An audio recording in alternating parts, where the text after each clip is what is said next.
2 Chronicles chapter 35.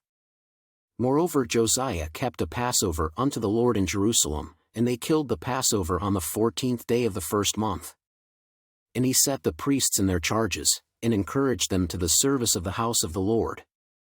And said unto the Levites that taught all Israel, which were holy unto the Lord, Put the holy ark in the house which Solomon the son of David king of Israel did build. It shall not be a burden upon your shoulders. Serve now the Lord your God, and his people Israel.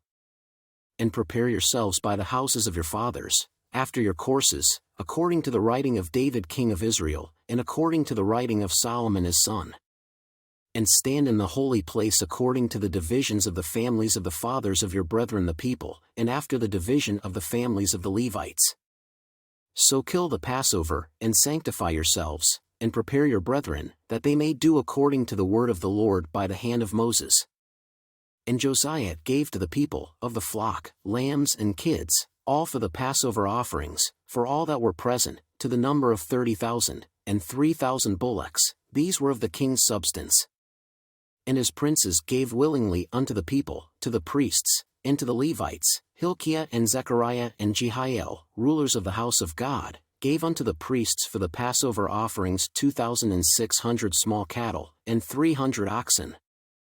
Conaniah also, and Shemaiah and Nethaniel, his brethren, and Hashabiah and Jeiel and Jozabad, chief of the Levites, gave unto the Levites for Passover offerings 5,000 small cattle, and 500 oxen. So the service was prepared, and the priests stood in their place, and the Levites in their courses, according to the king's commandment.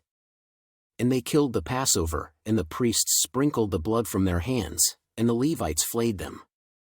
And they removed the burnt offerings, that they might give according to the divisions of the families of the people, to offer unto the Lord, as it is written in the book of Moses. And so did they with the oxen. And they roasted the Passover with fire according to the ordinance, but the other holy offerings sod they in pots, and in cauldrons, and in pans, and divided them speedily among all the people. And afterward they made ready for themselves, and for the priests, because the priests the sons of Aaron were busied in offering of burnt offerings and the fat until night, therefore the Levites prepared for themselves, and for the priests the sons of Aaron.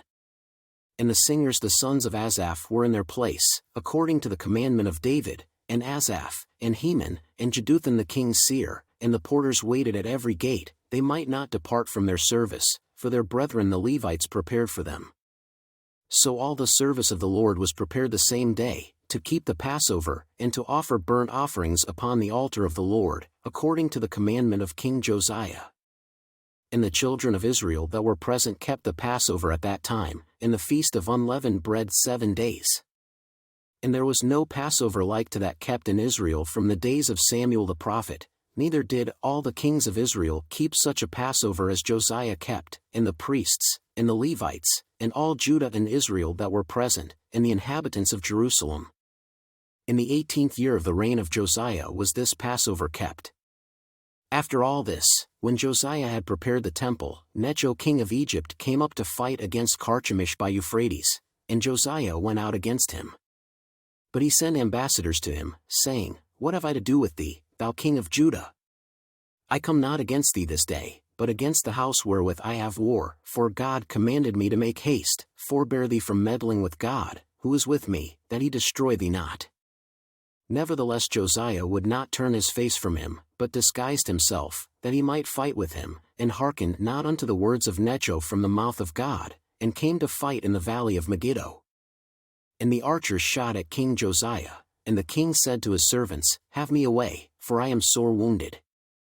His servants therefore took him out of that chariot, and put him in the second chariot that he had, and they brought him to Jerusalem, and he died, and was buried in one of the sepulchres of his fathers. And all Judah and Jerusalem mourned for Josiah. And Jeremiah lamented for Josiah, and all the singing men and the singing women spake of Josiah in their lamentations to this day, and made them an ordinance in Israel, and, behold, they are written in the Lamentations. Now the rest of the acts of Josiah, and his goodness, according to that which was written in the law of the Lord.